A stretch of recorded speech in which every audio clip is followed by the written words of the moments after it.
What is the strongest exotic AR?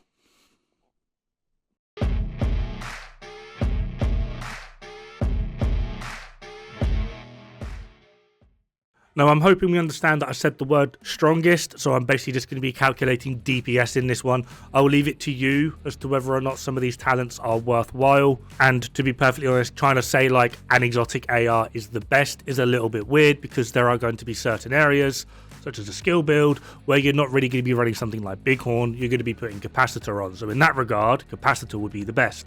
So anyway, we're going to be looking at max DPS. So to calculate this, we're going to be using the current best in slot strikers build, which is 4-piece strikers, not including chest and backpack. And then we have a Cheska piece and the Grupo piece taking the chest and backpack slot. Just for ease, we're going to be using glass cannon and vigilance. And you might notice that at the moment I don't have attributes in, and that's just because different weapons are going to require different amounts of crit chance or crit damage in order to optimize them for the maximum amount of DPS they have. I'm going to be doing this a slightly different way, simply because things like damage to armor on capacitor exists, which I'm pretty sure all of us have now rolled our capacitors to take.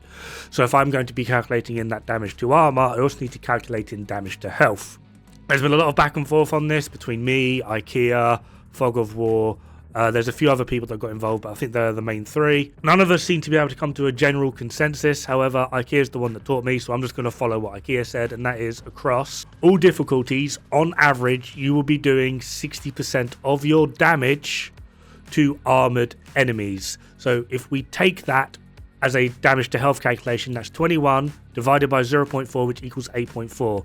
As a decimal, that's 0.084. So in the damage to health and damage to armor part, you'll see 0.084. However, for capacitor, it doesn't have damage to health. It's got damage to armor, which is 12 times 0.6, which is 7.2. As a decimal, 0.072.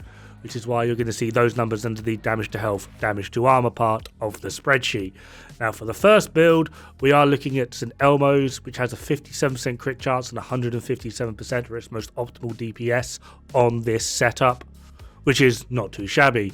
We then have Eagle Bearer, which again, 57% crit chance and 160% critical hit damage. I did check every single one of these builds in-game, by the way. Strager, which comes out at 59 crit chance and 123 critical hit damage. After that, we have Capacitor, which is 58 crit chance, 160% critical hit damage. As you can see, I've got the damage to armor and the damage to targets out of cover rolled on there as well. Then for the two big boys, Chameleon, 51 crit chance, 154% critical hit damage. I'm pretty sure most people are going to be expecting Chameleon, as well as Bighorn, 60% crit chance, 106 critical hit damage, to be leading the pack, and hopefully for obvious reasons. So now it's time for the math, and I have set this up differently, so the spreadsheet might look a little bit different. I've added in the crit chance separately now, so hopefully we can actively see how much crit chance I am calculating to these builds, and they should, hopefully. I won't lie, this is the second time I've had to actually do this video because some idiot, for some stupid reason, calculated Strager as 47,646 and only realised after he had uploaded the video to bloody YouTube. So yeah, all of the calculations are there. I have not calculated in any of the weapon talents, so this is essentially them with Vigilance, max stack of Strikers, got Glass Cannon on the go, and then, as I said, the DTA and DTH. The damage will be shown separately, just simply because of the size, which I do apologise for, but we are comparing 6 different weapons here. This is the burst DPS. They are all being compared to Chameleon, which you'll see why when all of the talents are active. Eagle Bearer is doing 7.8% more. Strager is falling behind by 1.56%. Bighorn is actually doing 15.5% more. Capacitor is doing 1.26% less, and Elmo is doing 7.14% more. For those people that keep trying to tell me that Chameleon is trash without the talent active, nowhere near as much as you think. This is about as big as a lot of the differences without talents actually get. Now, just to skip a load of hoo-ha and keep minimal things on screen, we're going to skip the build up, and now we're just going to show all of the talents of the weapons at max. And this is the calculation for all of the talents at max. As you can hopefully see, Chameleon's got like 1.9 all weapon damage. It's got a huge jump in its critical hit damage.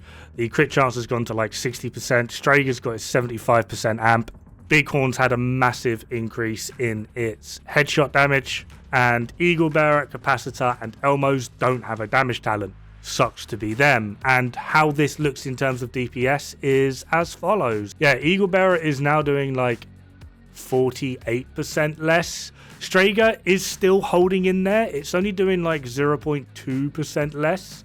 So realistically, what I'd say here is if you're a fan of Bighorn and you play mainly PvE, swap to Strager. But if you're a fan of Strager and you do mostly PvP, swap to Bighorn. Capacitor in this regard really does actually end up falling short, and Elmo died. Elmo dead. What is Elmo? Now, obviously, this is just burst DPS, so what we're now going to do again is start from the beginning, but this time we're going to be looking at sustained DPS and overall mag size. These use the exact same calculations. Hopefully, you can see them quite clearly here. Again, all being compared to Chameleon at the top. In terms of sustained DPS, Eagle Bearer is doing 20% more. Strager's doing like 6% more. Bighorn is doing a very weird number more. 17.2%. Capacitor's actually doing more than Chameleon by about 3.2%, and then coming in at the lead with 25.2 is obviously Elmo. That's 71 round mag, really helping it out. Now, if we activate all of the damage talents on the weapons, you should see the only one really holding its own in terms of sustained DPS is now Strager, but the astute among you might notice that the reload time on Chameleon hasn't changed, and this is simply just because I can't imagine I'm the only one. I don't really go for the legs to get that reload buff, but yeah, Eagle Bearer's dropped by like 25%, Strager's still holding its own. Bighorn on the headshot DPS is still like the main one. Capacitor has died and Elmo is dying. However, just in case you are one of those people that likes to get the reload buff on Chameleon, don't you worry, I've got another lovely little screenshot just for you. So this is Chameleon with all three of its buffs active versus everything else.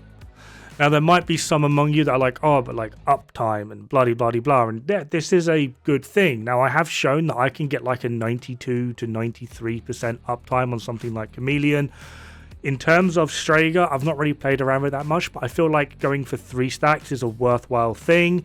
And to be perfectly honest, I've never really played Bighorn. I think it feels horrible. So just for funsies, I did some absolutely wafty math and just calculated everything at a 50% uptime, which means we have a constant plus 50% headshot damage with Bighorn. We're at a constant 3 stacks on Strager. We're somehow managing plus 45% weapon damage, plus 10% crit chance, and plus 30% critical hit damage on Chameleon. And I added all of that together, and this is the result. So yeah, this is the wafty math. Maybe Dispatch or someone can tell me whether this was a good way to calculate a 50% uptime. It's very weird, but overall, this is the difference in DPS with like a 50% uptime. And yeah, basically, Strager and Chameleon are winning everywhere. And I do mean quite literally everywhere. It's kind of not even funny how much more powerful these two weapons are compared to everything else. Now, there is going to be the caveat of Bighorn in PvP for this. Obviously, you're not going to want to take something like Strager into PvP, even though it does seem to be doing more in terms of pure headshot DPS. That is simply just because it's an on-kill talent. So in order to get that DPS, you're going to have to get kills in the first place. And then your target, your prey, whoever it is you're farming, is going to have to be within that 20-meter kill radius, whereas with Bighorn, just shoot them in the head and you build up stacks. So there are going to be caveats, but generally speaking, if you're wanting to prioritize an exotic AR on your build, Chameleon, Strager. I prefer Chameleon. I have a greater uptime with Chameleon. I'm not the biggest fan of the overall stack mechanic on Strager, but that's just me. Anyway, hopefully you've enjoyed this video, maybe learnt a few things. Don't know. In the meantime, though, have fun. Good luck. Don't die. It's bad for the health.